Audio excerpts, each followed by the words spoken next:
Welcome students. Today we will discuss basic operations on signals.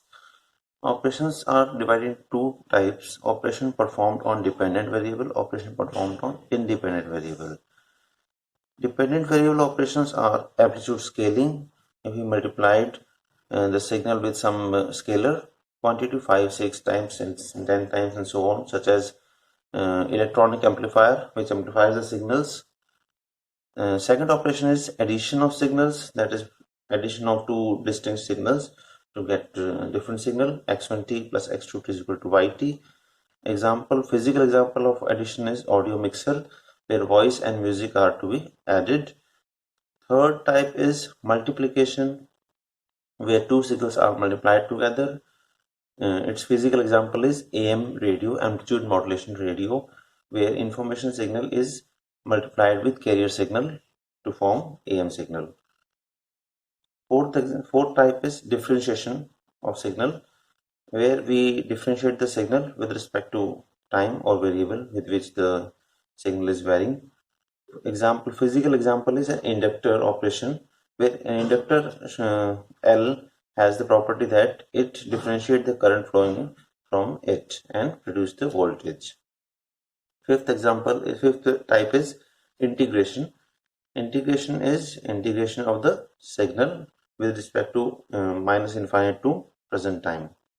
That its physical example is capacitor, where a capacitor shows the function of integration of current with respect to constant C, but with respect to time, and obviously 1 upon C is the constant, capacitive constant, produce the voltage.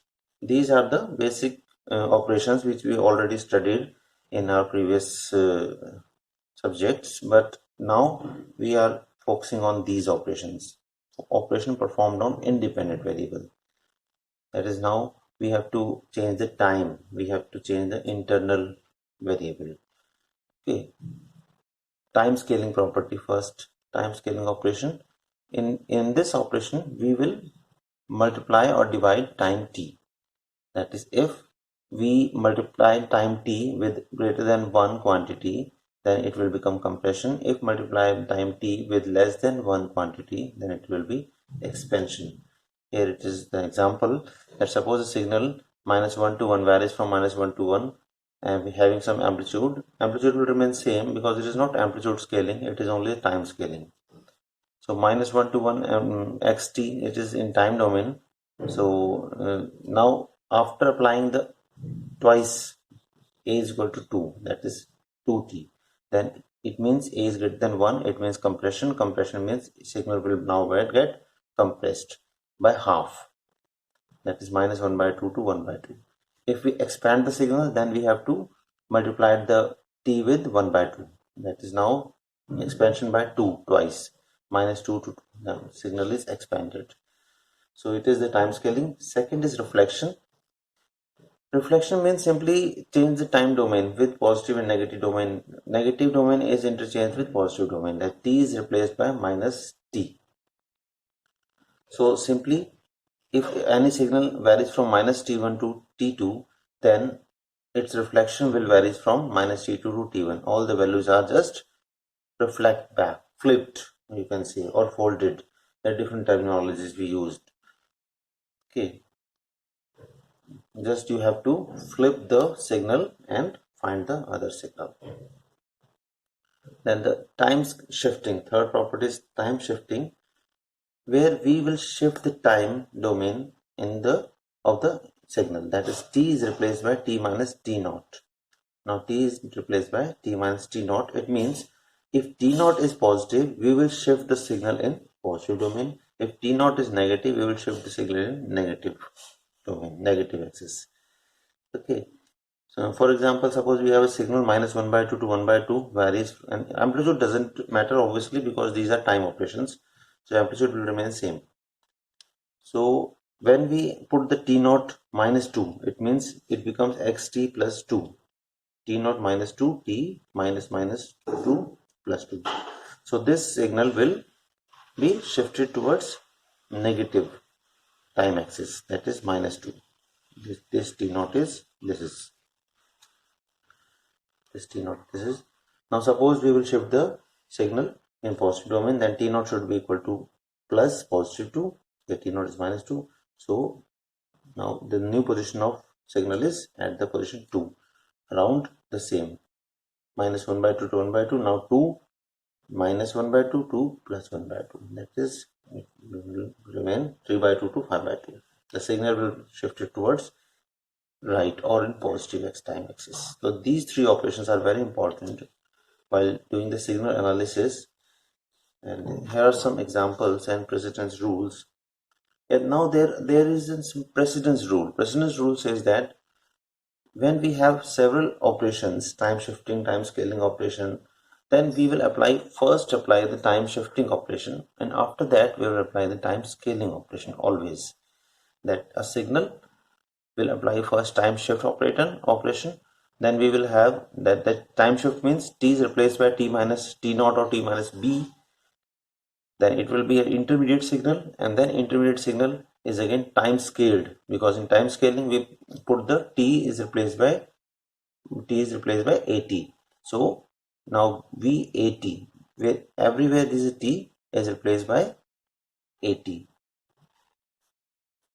because Vt is equal to xt minus b. So everywhere where is t, we will replace by at, and this is one.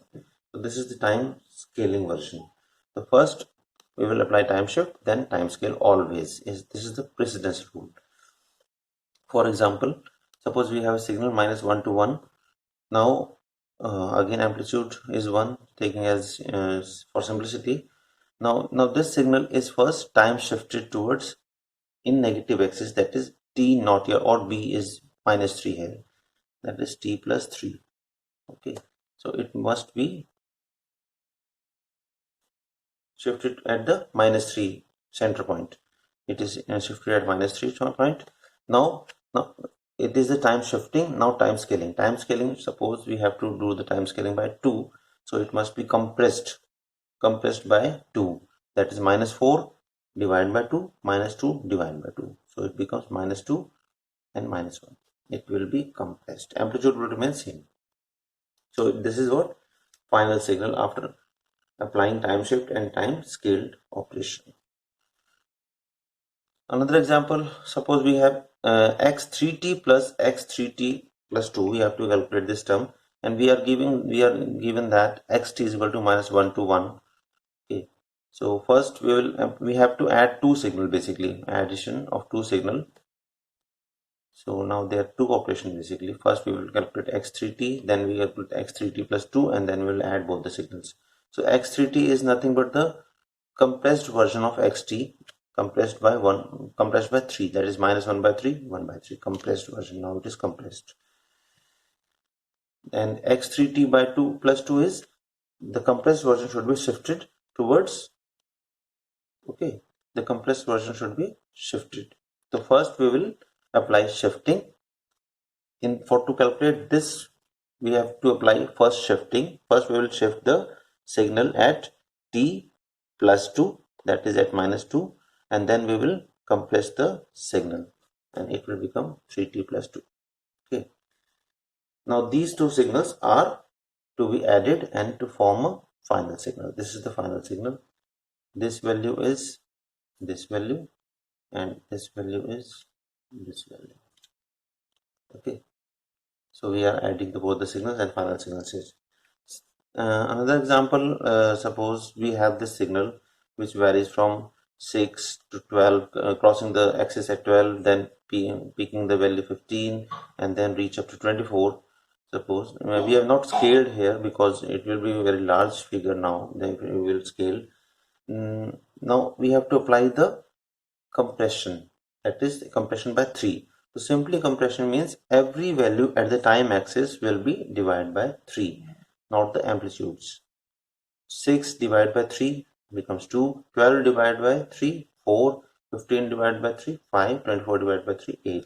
So signal is now compressed and also a little bit shifted, because now it starts from 2, here it starts from 6, and definitely 2 will be somewhere here, so it is naturally shifted also. Okay, this is the compression. Suppose we have to do the reflection. a signal having e raised to power t by 2 for limits -5 to 1, and this signal is drawn here. Okay, then this signal is to be folded or reflected, both are same, or flipped. Then it will be just put this value here and flipped this one. That is, every t value is replaced by minus t and every minus t replaced by plus t. X minus t is equal to e raised to power minus t by 2. So now -1 is replaced by 1, -5 is 5, because this is minus t, now it becomes plus t, minus t plus t. So this is the flipping operation around the origin always. Another example, you can see that expansion, because we have seen the compression here. In expansion, suppose we have this signal -3, -1, 1. It is a time value because amplitude doesn't vary in these operation. Amplitude will remain same. So in expansion, suppose we are doing expansion by 2, that is xt by 2. When we are dividing, it is expanding. So just multiply the time axis by 2. -3 multiplied by 2, 3, 6. -1 multiplied by 2, -2, 1 multiplied by 2. And this signal is now expanded. So these are three basic operation: time scaling, time shifting, time and reflection. And these are very important operation in signal system throughout the subject. Thank you very much for watching. Now in the next video we will study elementary signals. Thank you for watching.